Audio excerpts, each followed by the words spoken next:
We're back.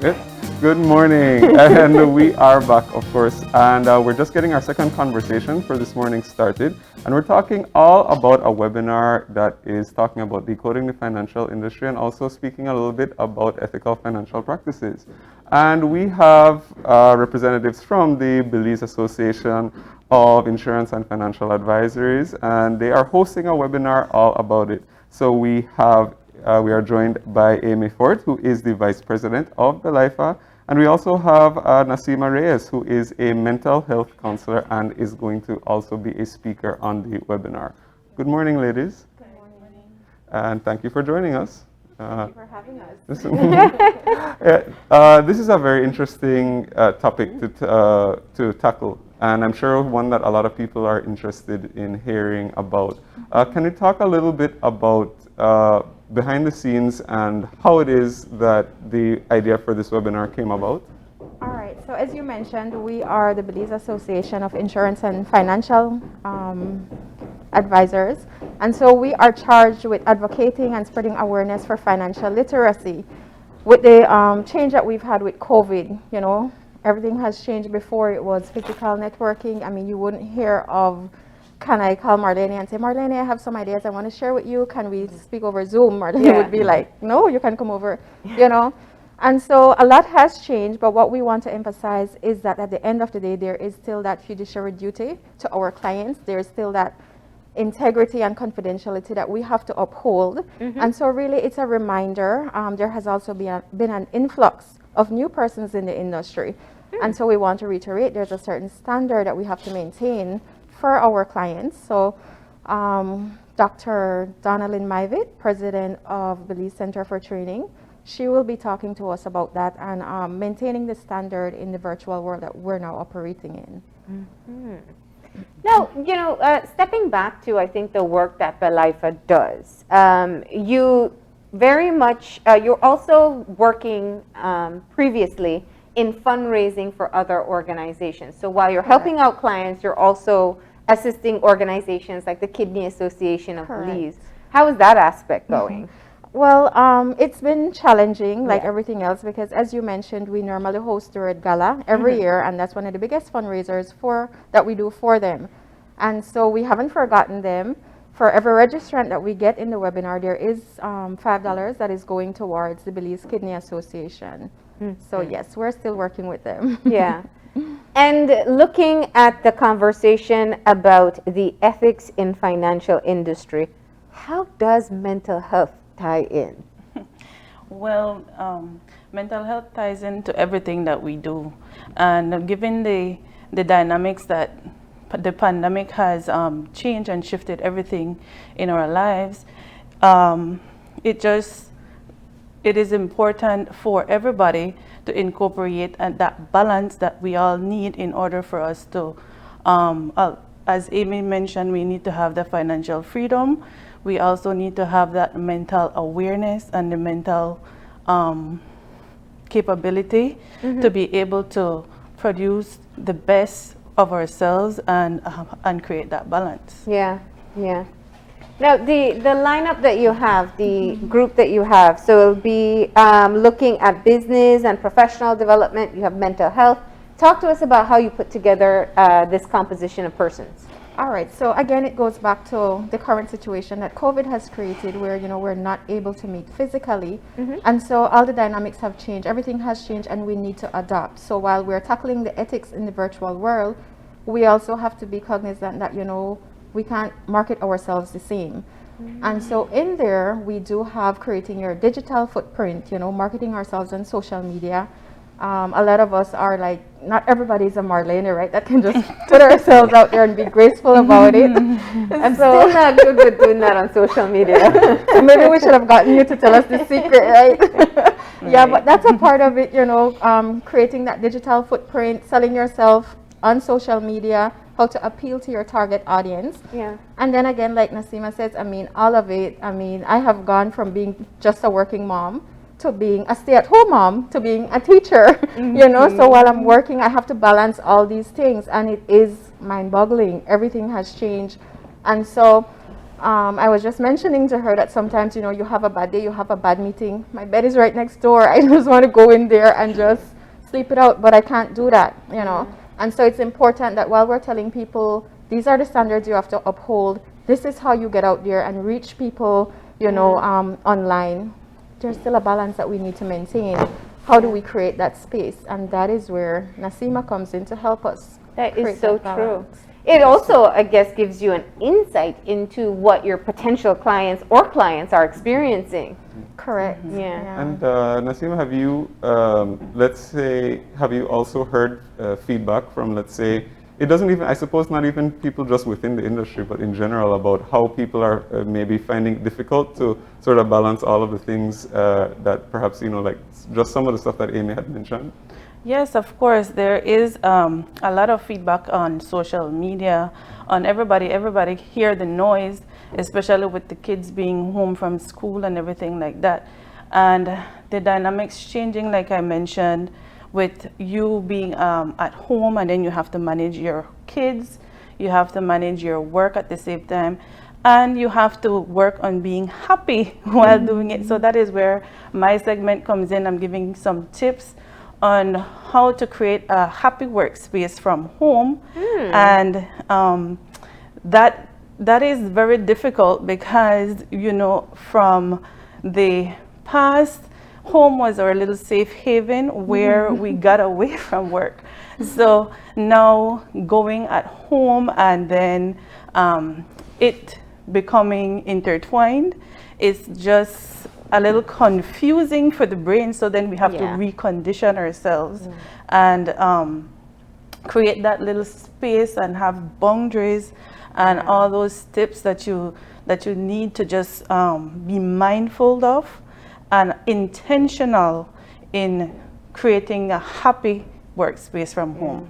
I think Amy's example just nailed it. I never worked from home, but if I did, that would probably be an appeal for me as well.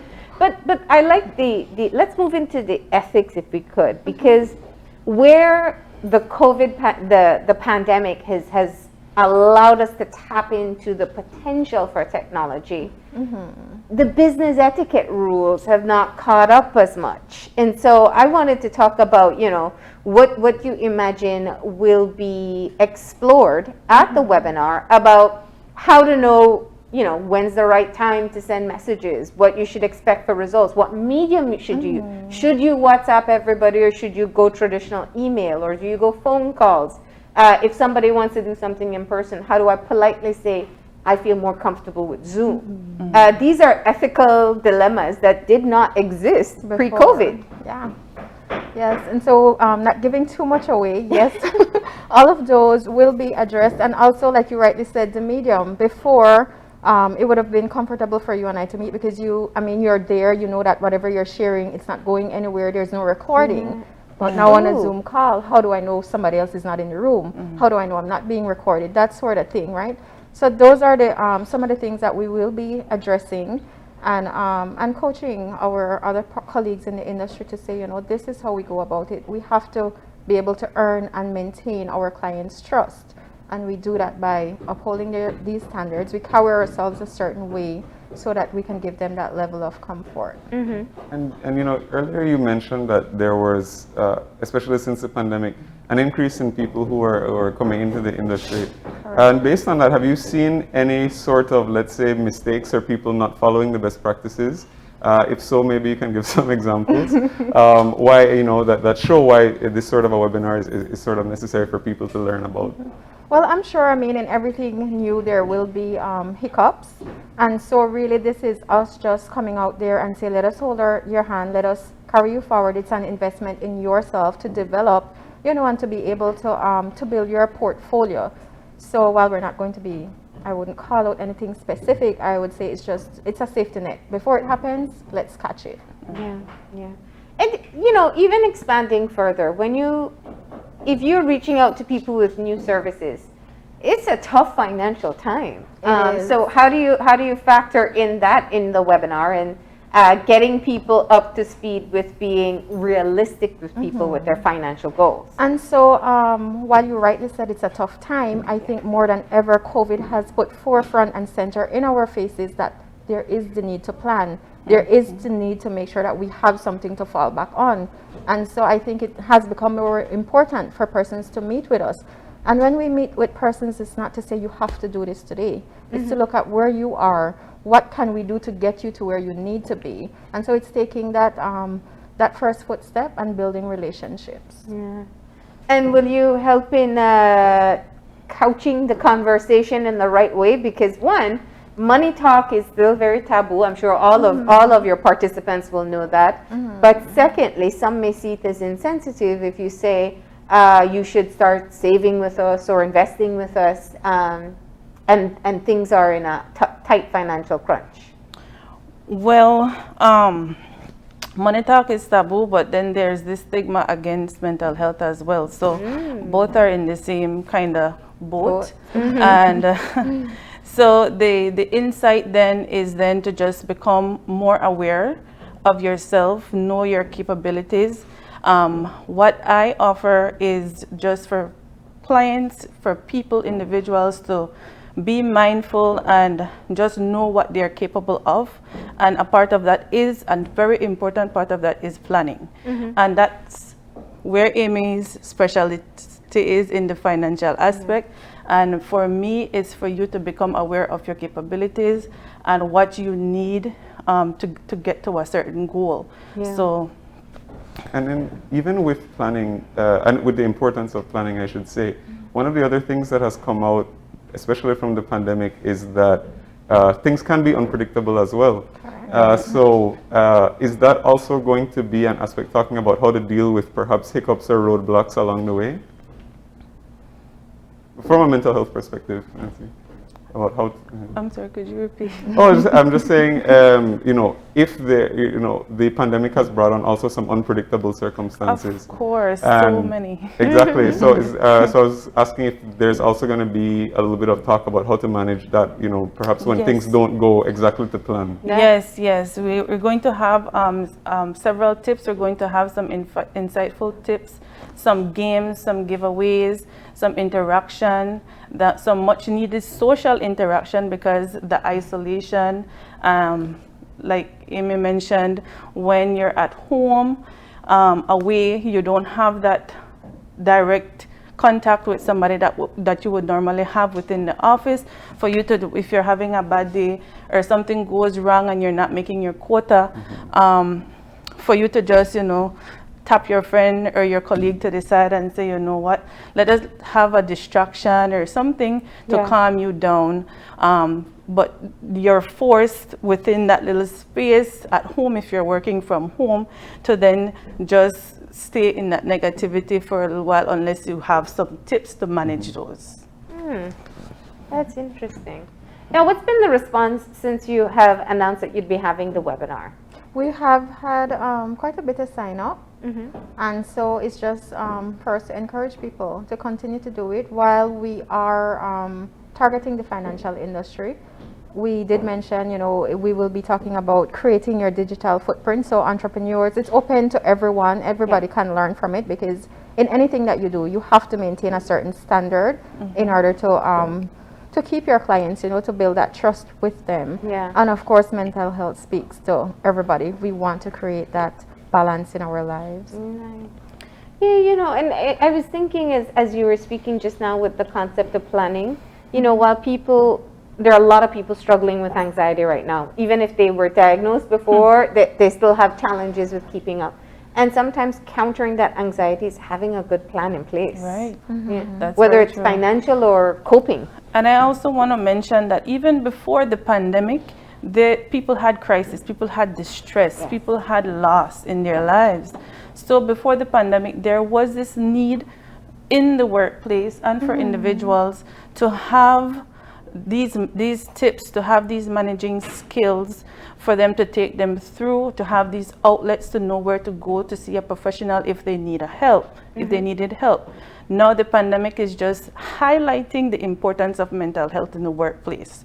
And I find that it is very admirable for the BELAIFA Corporation Association to be implementing the mental health and showing different businesses, showing individuals that if you need help, just ask. you know, and these are the ways that you can get help. Yeah. And from let's just a larger picture for a moment, are people accessing your services more? Yes, actually, we have seen, and what we've seen more an increase of mortgages. People are still buying their homes, you know, and it's very important because when you're renting, okay, you just have to pay your rent and you're good. But when you own a home, there's more planning that has to go in. Remember, you take care of the property and the maintenance that happens, all of those things. So even more so, there is still that need to plan. Yeah. Okay. And is there limited space available for the webinar?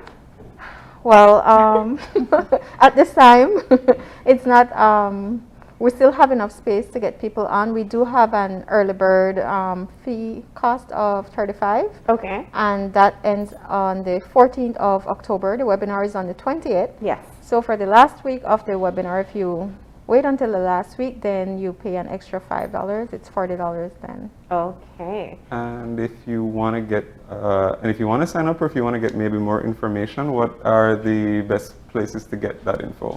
So to register, you go to belaifa.websites.bz, and then you can walk through from there. If not, you can reach out to any of our BELAIFA members.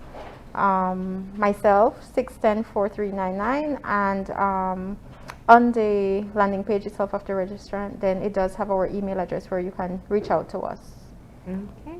All right. Any other information you'd like to share? I'm sure you always have some mental health tips for people. Well, I always tell people that as helping professionals, we just try to have people get the skills that they need for them to get the best experience out of their lives. So seek out and register for you to have a more holistic view. Register for the BELAIFA Association webinar. It's going to be exciting. Invest in yourself. Great. Well, thank you both for joining us and telling us all about the webinar coming up on October 20th. You can register early and take advantage of the early bird rate. And it promises to be beneficial not just to members of BELAIFA, but to entrepreneurs and others who want to manage ethics in this virtual world. Correct. Thank you so much. Thank you. We're going to go ahead and take a break. When we come back, we'll get an update from Rugby Belize. How have they been managing with their training and following the sport? So please stay tuned.